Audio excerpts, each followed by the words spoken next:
자, 오늘은 마태복음 16장 13절부터 28절까지의 말씀을 가지고 신앙 고백의 중요성, 신앙의 정체성의 회복의 중요성에 대해서 잠시 말씀을 가지고 은혜를 나누고자 합니다. 13절 말씀에 보면 예수께서 빌립보 가이사랴 지방에 이르러 제자들에게 물었다고 했습니다. 사람들이 인자를 누구라 하느냐? 이렇게 물으셨습니다. 예수님의 관심은 세상 사람들이 지금 예수님에 대해서 얼마나 알고 있는지에 대해서 관심이 있으셨습니다. 그리고 또 한 가지는 지금까지 함께 따랐던 제자들이 예수님에 대해서 어느 만큼 이해하고 믿음을 가지고 있는지 또 구체적으로 예수님께서 알기를 원하셨습니다. 신앙 고백을 듣기를 원하신 것이죠. 물론 예수님께서는 모든 것을 통달하시고 그래서 무소부재하시고 전지전능하신 하나님이시기 때문에 모르시는 것이 없고 못하실 것이 없는 분입니다. 그럼에도 불구하고 예수님은 세상 사람들이 지금 예수님에 대해서 어떻게 생각하는지 알고 싶어 하셨습니다. 그랬더니 제자들이 보고를 합니다. 14절에 보십시오. 더러는 세례 요한, 더러는 엘리야, 또 어떤 이들은 예레미야 선지자 중에 하나라고 합니다. 그랬어요. 자, 예수님을 이해할 때 세례 요한 아닐까? 세례 요한은 어떤 사람입니까? 이 땅에 와서 복음을 증거하되 하나님 나라의 확장의 말씀을 선포하되 예수님께서 오실 길을 준비하는 아주 중요한 사명을 맡은 자였으므로 회개의 복음을 선포했습니다. 그리스도께서 활동을 시작하기 전에 사람들의 마음을 열고 저들의 마음을 부드럽게 하고 그래서 마치 기경하는 쟁기질을 해서 땅을 엎는 것과 같은 아주 중요한 사명을 감당했죠. 그래서 세례 요한의 말씀의 선포는 직설적이었습니다. 그리고 강력한 메시지를 선포했죠. 회개를 촉구하는 말씀 선포였기 때문에 사람들을 향하여서 하나님께서 허락하신 강력한 회개의 역사를 돋구는 그런 말씀을 선포했던 것입니다. 그래서 적지 않게 왕부터 시작해서 백성들에게 이르기까지 모든 사람들이 세례 요한에 선포되는 그 말씀을 받으면 뜨끔뜨끔했죠. 양심의 가책을 느꼈습니다. 그리고 자기 자신들을 돌아보았습니다. 어떤 사람들은 가슴을 치면서 회개하고 자신들의 죄를 자백하고 와서 세례를 받기까지 했습니다. 그래서 세례 요한의 제자들이 굉장히 많아졌죠. 이렇게 함으로써 본질적인 죄에서 떠나고 하나님 뜻대로 살도록 하게 하고자 하는 이런 강력한 메시지를 전했던 귀한 사명자가 바로 세례 요한입니다. 두 번째 엘리야는 어떤 사람입니까? 엘리야도 비슷한 사역을 감당했던 사람이죠. 시대가 암울하고 나라가 어지러워졌습니다. 그 이유는 무엇입니까? 우상 숭배 때문에 그렇습니다. 바알과 아세라 목상을 숭배하고 여호와 하나님을 섬기는 그 믿음을 저버렸던 당시의 백성들을 향하여 역시 왕부터 시작하여 고관 대작 신하들 또 할 것 없이 모든 백성들에 이르기까지 지금은 자다가도 깰 때며 회개해야 된다는 사실을 선포했습니다. 바알과 아세라 목상의 신에 빠져서 여호와 하나님을 경시하고 말씀을 떠난 백성들을 깨우쳤습니다. 그래서 심지어는 하나님 앞에 엎드려 간절히 기도했죠. 하나님께서 비를 관장하시고 세상의 풍년과 흉년을 하나님이 주장하시고 생사화복을 주관하신다는 것을 저 어리석은 백성들이 알게 하여 주옵소서. 그래서 하나님 앞에 기도했더니 하늘 창을 닫으시고 더 이상 비 오지 않게 되었습니다. 비가 오지 않으니까 사람들이 바알신에게 부르짖었죠. 아세라 목상에게 청원했죠. 마치 오늘날 비가 오지 않으면 기우제를 지내고 그렇게 함으로써 비가 내릴 것이라고 생각하는 어리석은 인생들과 같죠. 사업이 잘 되고 생업이 잘 되게 하기 위해서 고사를 지내고, 또 어떤 사람들은 장래 일을 잘 해결하기 위해서 사주나 관상을 보면서 점을 치는 이런 참 잘못된 행위를 하는 사람들도 있지 않습니까? 이렇게 하는 것이 얼마나 큰 죄인 줄 알지도 못하고 그렇게 행하고 있어요. 바로 그 시대를 향하여 경종을 울려주고 하나님 앞에 나오도록 하기 위해서 하늘창을 닫고 3년 6개월 동안 땅에 비가 오지 않았다고 했습니다.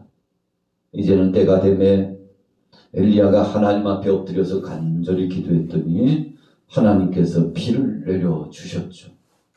그래서 야고보서의 말씀에 엘리야가 하나님 앞에 우리와 성정이 같은 사람이었지만 저가 비가 오지 않기를 위하여 기도했더니 비가 오지 않았고, 다시금 하나님 앞에 기도했더니 하나님이 비를 내려주셨다고 했습니다. 자, 우리와 성정이 같다는 것은 우리와 같이 약하고 우둔하고 또 때로는 하나님의 뜻을 거스리는 실수도 많고 흠과 티도 많은 자라는 것입니다. 그러나 그럼에도 불구하고 하나님 앞에 엎드려서 주님의 뜻을 구하고 기도했더니 주위에는 모든 문제들이 해결되고 소원이 성취되는 놀라운 복을 누렸다는 것입니다.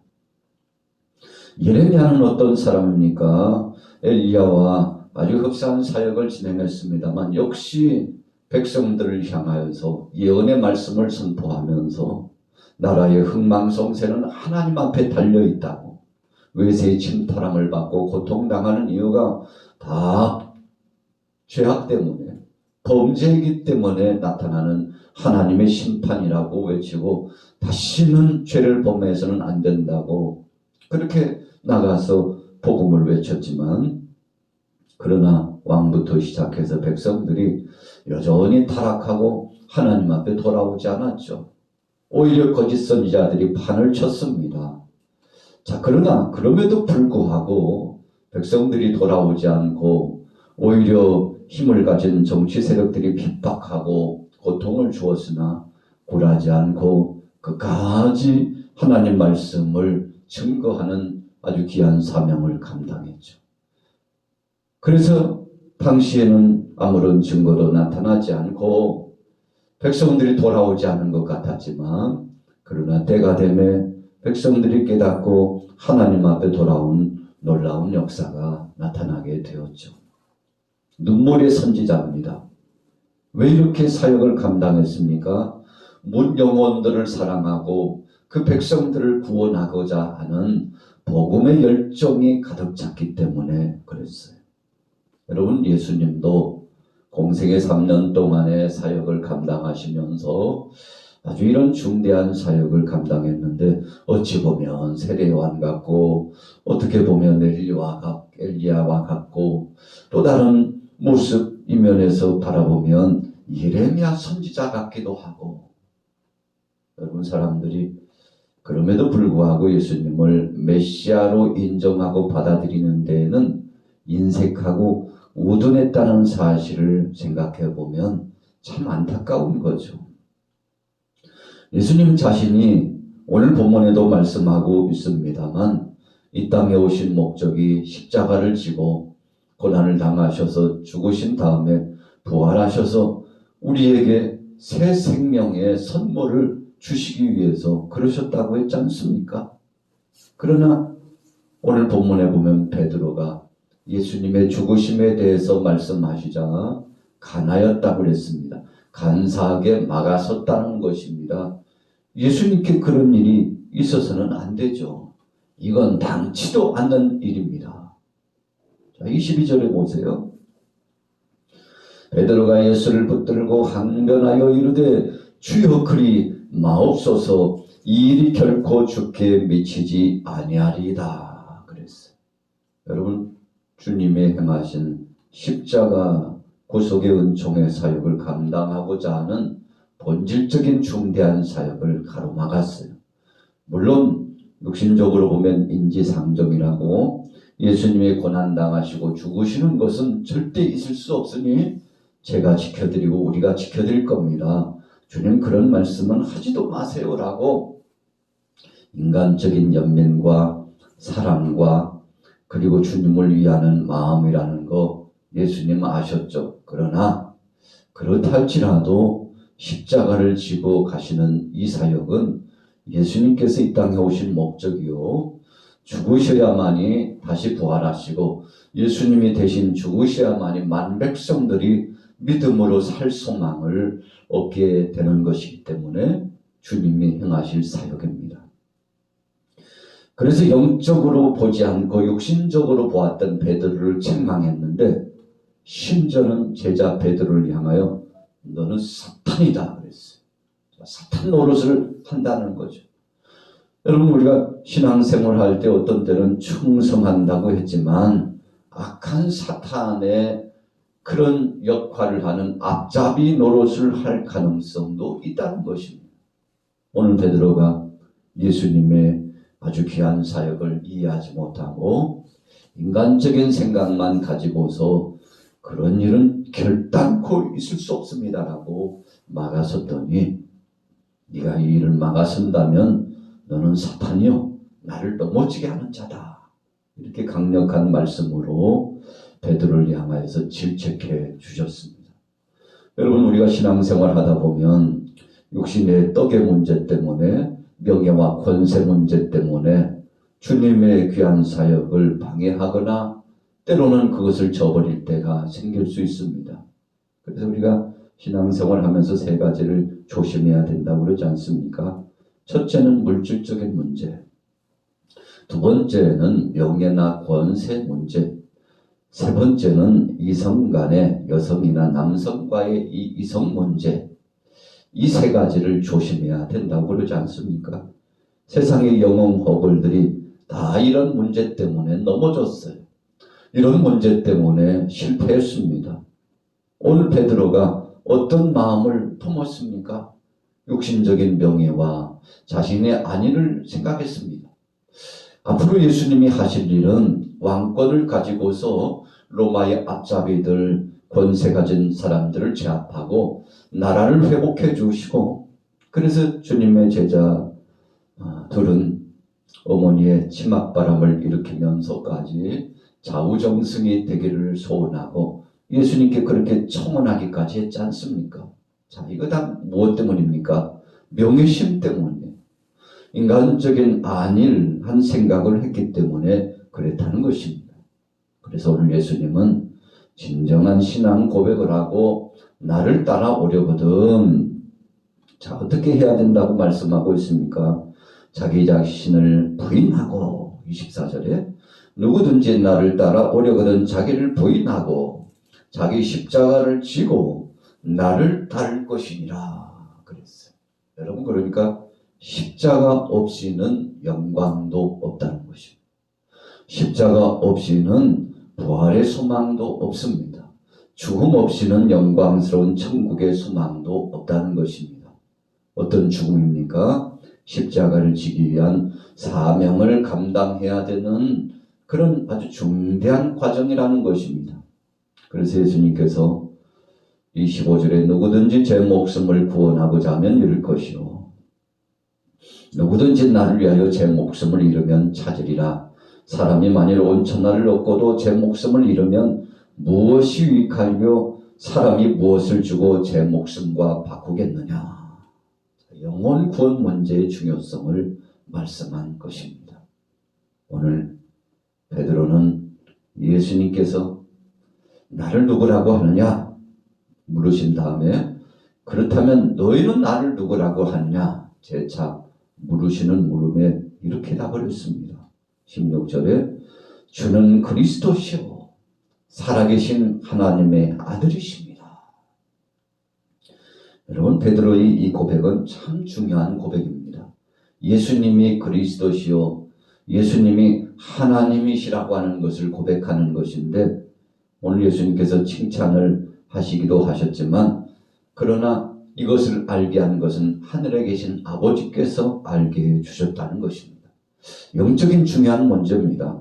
우리가 신앙생활하면서 신앙의 정체성을 회복하고 하나님의 뜻대로 살아갈 수 있는 놀라운 기회와 은혜는 성령 안에 하나님이 주신 선물입니다. 그냥 내가 잘나서 지식이 있고 또 내가 똘똘하여 하나님 앞에서 총명에 있어서 그냥 내가 잘난 맛에 내가 고백한 것이 아니라는 것입니다. 그래서 우리는 내가 행한 것 같지만 주님이 도와주시고 주님이 선물로 역사해 주셔서 이루어진 것을 알고 겸손하게 하나님 앞에 감사해야 되겠죠. 오늘 베드로에게 위대한 신앙 고백을 선물로 주신 분은 하나님이라고 그랬습니다. 그래서 우리는 신앙생활을 하면서 무엇을 먹을까, 무엇을 말할까, 또 어떻게 행할까 걱정할 필요 없습니다. 그냥 예수님이 구주이심을 알고 주님 앞에 맡기고 순수한 믿음으로 나가면 우리의 일거수일투족을 책임져 주신다는 것입니다. 그래서 예수님은 베드로의 이 신앙 고백 위에 앞으로 교회를 세워나가겠다고 말씀하여 주셨습니다. 그리고는 19절에 천국 열쇠를 주셨다고 했습니다. 누구에게요? 베드로에게. 베드로의 신앙 고백 위에 천국 열쇠를 주었다고 했습니다. 그래서 이 천국 열쇠를 주었다는 것은 복음의 진수, 위대한 신앙 고백을 통해서 믿음으로 가는 천국의 소망을 말씀하는 것인데, 예수 이름으로 나가서 구하고 예수 이름으로 선포하면 구원의 역사도 있고 응답의 역사도 있다는 말씀입니다. 이것이 바로 천국 열쇠죠. 하늘 문을 여는 것입니다. 얼마나 감사한 것입니까? 그래서 우리 인생의 무대에 있어서 최고의 선물은 예수 그리스도를 구주로 영접하게 된 것입니다. 오늘 본문의 말씀을 통해서 우리는 간략하게나마 신앙 고백의 중요성, 신앙의 정체성의 중요성을 생각해 보았습니다. 세상 사람들이 뭐라고 하든지 그것보다도 더 중요한 것은 내가 주님을 어떻게 고백하고 있느냐는 것입니다. 그래서 정말 진솔한 신앙 고백을 하는 사람들은 환난과 풍파 속에서도 넘어지지 않습니다. 인간적인 아집과 생각에 머물지 않습니다. 하나님 영광을 위하여 정말 중심을 가지고 사역을 진행합니다. 여러분, 그래서 결코 흔들리지 않는 믿음을 갖는다는 것인데, 우리가 세풍에 젖어서 살아갈 것이냐, 아니면 하나님 말씀에 붙잡힘 당해서 살아갈 것이냐, 아주 중요한 말씀입니다만, 오늘 우리는 예수를 그리스도로 영접한 사람들입니다. 주님이 언제 오시든지 간에 어떤 일이 우리에게 나타나든지 간에 흔들리지 말고 그분이 그리스도임을 선포하고 오직 예수 그리스도 중심으로 승리하여 주님을 기쁘시게 하고 큰 상도 받고 영생의 복락을 누리게 되시기를 예수님의 이름으로 축원합니다. 살아계신 하나님 아버지, 은혜를 감사합니다. 너무나 감사한 것은 사랑의 주님이 나를 위하여 우리를 위하여 십자가에 못 박혀 죽으셨다는 사실입니다. 그리고는 그분이 3일 만에 부활하셨고 지금도 성령으로 함께하고 계시는데, 이 엄연한 사실, 주님이 주신 귀한 선물 은혜의 사실을 잊지 말고 살아가게 하시고, 오늘 하루도 감사로 시작하여 감사로 마칠 수 있도록 은혜에 더하여 주옵소서. 마지막 날 환난의 때에는 내가 가지고 있는 신앙의 정체성, 신앙 고백이 너무나도 중요한 것을 알아 이 믿음 가지고 승승장구할 수 있도록 역사하여 주옵소서. 오늘도 간절히 기도할 때 응답하여 주옵소서. 은혜 위에 은혜를 더하여 주옵소서. 예수님의 이름으로 축복하고 기도 올려 싸움나이다. 아멘.